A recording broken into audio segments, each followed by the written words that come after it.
Hello दोस्तों, welcome to learning site. आज की वीडियो में हम सीखने वाले हैं use of has been, have been. मतलब हैज़ बीन और हैव बीन ये हेल्पिंग वर्ब्स हैं, तो इनका यूज़ जो हमें कहाँ, कब, कैसे और किस तरह करना चाहिए। आज की वीडियो में ये दोनों चीज़ें सीखेंगे, कहाँ यूज़ करें, और बिलीव करिए कि इतनी आसानी से सीखेंगे कि बहुत ईजी हो जाएगा आपको इसे डेली यूज़ में इस्तेमाल करना। चलिए स्टार्ट करते हैं आज की वीडियो। हैज़ बीन और हैव बीन का प्रयोग ना हिंदी के वाक्यों में करते हैं, हिंदी और इंग्लिश के वाक्यों में। कैसे वाक्यों में करते हैं? अगर कोई काम आपने कुछ समय पहले शुरू किया है या कुछ टाइम पहले शुरू किया और अभी भी आप उसे कर रहे हैं, जैसे वह इस शहर में 5 साल से रह रहा है, वह इस शहर में 5 साल से रह रहा है, या मैं इस कॉलेज में पढ़ता आ रहा हूँ। कितने टाइम से पता नहीं, बट मैं इस कॉलेज में पढ़ता आ रहा हूँ। कोई काम हमने बहुत पहले शुरू किया था या कुछ टाइम पहले शुरू किया है, बट उसे हम अभी भी कर रहे हैं। हम ऐसे वाक्य बहुत बार बोलते हैं कि मैं यार 2 साल से नौकरी कर रहा हूँ, मैं 5 साल से दुबई में रह रहा हूँ। इस तरह के वाक्य। तो हम इन्हें इंग्लिश में कैसे बोलेंगे? बहुत डिफ़िकल्ट नहीं है, बहुत ईजी है। हैज़ बीन और हैव बीन जो है प्रेजेंट परफेक्ट कंटिन्यूस टेंस है। ये जो हैज़ बीन और हैव बीन जो हेल्पिंग वर्ब हैं ये यूज़ होती हैं, ये प्रेजेंट परफेक्ट कंटिन्यूस टेंस में यूज़ होती हैं। इसकी हेल्पिंग वर्ब है ये। इसका मतलब है कि मैं करता आ रहा हूँ, करती आ रही हूँ, करते आ रहे हैं, करता आ रहा होता हूँ। मतलब इस तरह बोला जाता है लास्ट में। मतलब हमें इस तरह का सेंस आना चाहिए सेंटेंस में कि कोई काम हमने पहले शुरू किया था लेकिन अभी भी हम उस काम को कर रहे हैं। इसका स्ट्रक्चर क्या होता है, मतलब सेंटेंस कैसे बनाते हैं? तो सबसे पहले सब्जेक्ट आएगा। सब्जेक्ट यानी काम को करने वाला, मैं, आप, तुम, वह, वे, ये, इस तरह से। उसके बाद हैज़ बीन और हैव बीन आएगा। लेकिन ध्यान रखिएगा, अगर नेगेटिव में हो, अगर हमें नोट में बनाना हो तो हैज़ बीन और हैव बीन के बीच में नोट आ जाता है।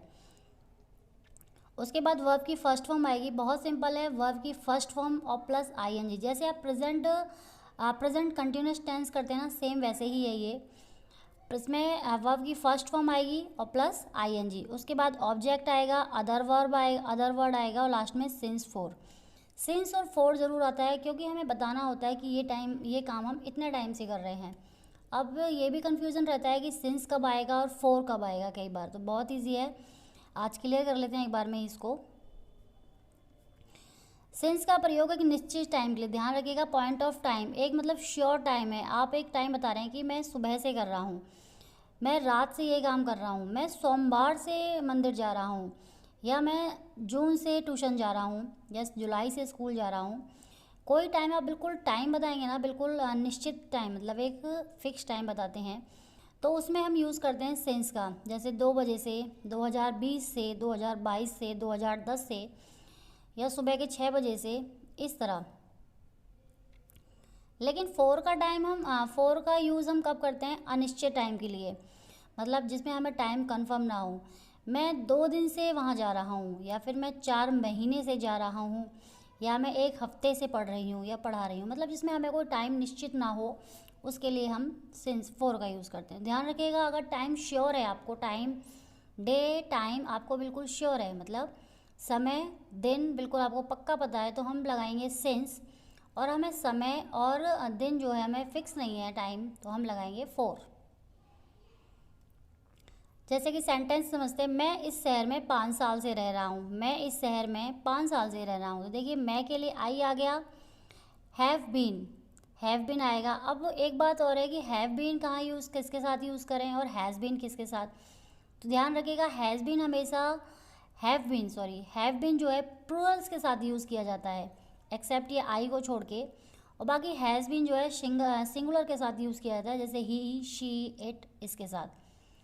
आई हैव बीन लिविंग, लिव रहने के लिए यूज़ करते हैं, प्लस आई एन जी आएगा तो लिविंग हो जाएगा। In this city. फिर है फॉर 5 ईयर्स, मैं 5 साल से रह रहा हूँ, लेकिन कौन से 5 साल है ये नहीं पता ना, तो ये हो जाएगा फॉर 5 ईयर्स। वह इस कंपनी में 2004 से काम कर रहा है। He has been working in this company since 2004। He has been working in this company since 2004। देखिए, वह के लिए यूज हो जाएगा ही के साथ हैज़ बीन आएगा। उसके बाद वर्किंग, काम करने के लिए वर्क और प्लस आईएनजी, तो वर्किंग हो जाएगा। फिर इन दिस कंपनी सिंस, क्योंकि एक फ़िक्स टाइम है इसमें बताया हुआ, 2004 से काम कर रहा है, तो आएगा सिंस 2004। नेक्स्ट है तुम 2 बजे से यहाँ खड़े हो। You have been standing here since 2 o'clock। You have been standing here since 2 o'clock। मैं इस किताब को सुबह से पढ़ रहा हूँ। I have been reading this book since morning. I have been reading this book since morning. वह 3 दिन से कॉलेज नहीं जा रहा है। ही हैज़ नॉट बीन, देखिए नेगेटिव वाला सेंटेंस है, मैंने कहा था हैज़ बीन या हैव बीन के नॉट बीच में आता है। अगर नेगेटिव सेंटेंस है तो he has not been going to college for 3 days। He has not been going to college for 3 days। Next है वे मुझसे इस बारे में बात करते आ रहा हूँ। I have been working hard. ये जो सेंटेंस है देखिए, इसमें ये तो हमें समझ में आ रहा है कि मतलब पहले से ये काम हो रहा है, बट इसमें कोई टाइम नहीं दिया हुआ है, इसलिए सिंस और फॉर का भी यूज़ नहीं किया गया है। रेखा 5 साल से मेरे साथ रह रही है। Rekha has been living with me for 5 years। Rekha has been living with me for 5 years। क्या वह 1 महीने से इस मकान में रह रहा है। Has he been living in this house for 1 month। देखिए ये क्वेश्चन जो है ये यस और नो वाले क्वेश्चंस होते हैं, जिसमें हेल्पिंग वर्ब को पहले लगाया जाता है। तो किस तरह आएगा, हैज़ ही बीन, मतलब हैज़ बीन या हैव बीन के बीच में सब्जेक्ट आ जाता है।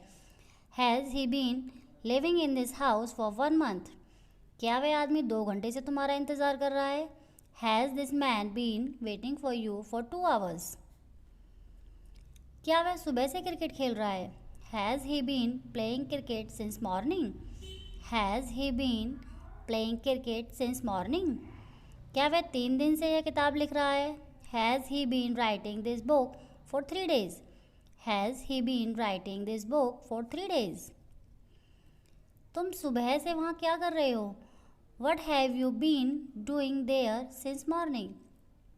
ये क्वेश्चन WH फैमिली वाले हैं। यदि आप क्या, क्यों, कैसे, कहाँ करके क्वेश्चंस करते हैं तो पहले WH फैमिली का वर्ड आएगा, फिर have you been means have been के बीच में ही, जैसे पहले किया था, हैव बीन और हैज़ बीन के बीच में सब्जेक्ट आएगा। तो किस तरह होगा, what have you been doing there since morning. What have you been doing there since morning. वह 2005 से किस कंपनी में काम कर रहा है। वह 2005 से किस कंपनी में काम कर रहा है। In which company has he been working since 2005। In which company has he been working since 2005। वे 5 दिन से कॉलेज क्यों नहीं जा रहे हैं। Why have they not been going to college for 5 days। Why have they not been going to college for 5 days। वह बाजार से तुम्हारे लिए क्या लाता रहा है। What has he been taking from market for you. What has he been taking from market for you. इसके बाद बीन का जो प्रयोग यूज़ है ना, वो वर्ब की मेन वर्ब के रूप में भी किया जाता है। ठीक है, जैसे कि कुछ वाक्यों में ये हेल्पिंग वर्ब के रूप में नहीं, मेन वर्ब के रूप में भी, जैसे कि वह अमीर हो चुका है, जैसे ही हैज़ बीन रिच। यहाँ पे ही हैज़ जो है हेल्पिंग वर्ब है और बीन जो है मेन वर्ब है। तो क्या किस तरह होगा, वह अमीर हो चुका है, होने के लिए बी यूज़ करते हैं और बी की जो थर्ड फॉर्म होती है वो बीन होती है। तो ही हैज़ बीन रिच, यह काला हो चुका है। इट हैज़ बीन ब्लैक, मैं पागल हो चुका हूँ। आई हैव बीन मैड, ध्यान रखिएगा हैज़ बीन यहाँ पे ये मत समझिएगा कि यहाँ पे ये हेल्पिंग वर्ब है पूरा, तो सेंटेंस गलत हो जाएगा। इसमें हैज़ और हैव हेल्पिंग वर्ब है और बीन जो है वर्ब की मेन वर्ब की फॉर्म में यूज़ हुआ है। सुबह से बरसात हो रही है। It has been raining since morning. It has been raining since morning. वे 2 घंटे से मैदान में खेल रहे हैं। They have been playing in the field for 2 hours। हम 2 बजे से यहाँ बैठे हुए हैं। We have been sitting here since 2 o'clock। We have been sitting here since 2 o'clock। Guys ये थे हैज़ बीन या हैव बीन से बनने वाले सेंटेंसेस। आई होप वीडियो आपको पसंद आई होगी और आपके लिए हेल्पफुल रही होगी। अगर थोड़ी सी हेल्पफुल रही हो तो चैनल को लाइक, सब्सक्राइब और शेयर कीजिएगा। Thank you.